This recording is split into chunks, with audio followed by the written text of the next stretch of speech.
so we were really pleased about that. I mean, it was interesting because we were expecting like this robot to walk through the door with like a white coat on and a clipboard, and he just came in and he took his coat off and he put it over our computer and he said, we won't be needing this.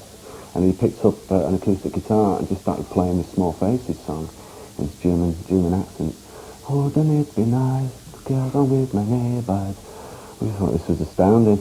And he's got a very sort of surprising sense of traditional pop music. I mean, he absolutely adores the Beatles. And plus he comes from a classical background. Kraftwerk found him when he was playing in the Dusseldorf Symphony Orchestra. So it's interesting because he comes from that background and Bernard comes from the sort of late 70s sort of post-punk background, and I come from the early 80s background. So between the three of us, we do have this feeling that we're all coming from different places and we try and put something together. I think the thing was as well is that we've both been in groups, and we know that after a long time of being in a pop group where the chemistry doesn't change can be a bit limiting. And we both self-taught musicians, therefore we need to learn new, fresh things off fresh people. So the idea of electronic is it's new to me and Johnny.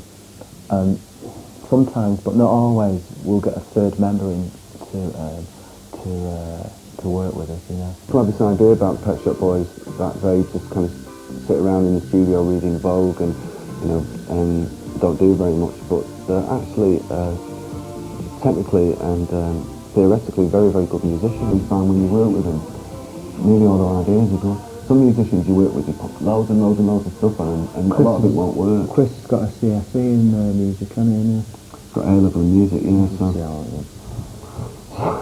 I always have a really good time when I work with him, and hopefully in the future we'll do something again. And we had quite a lot of success with Disappointed, that Neil sound, and when we've worked with Chris as well, we've really enjoyed it. So they're very good friends. They're kind of like family, really, the Pet Shop Boys.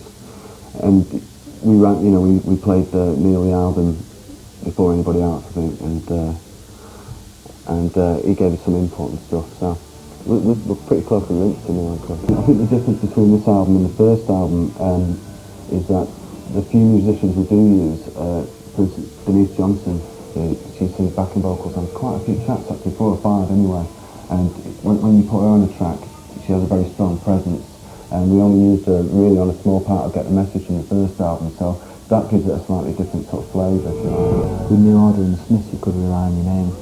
We have to work a little bit harder. But we don't mind, you know, we spent all this time working on an album. We don't just want to leave the baby on the doorstep, you know.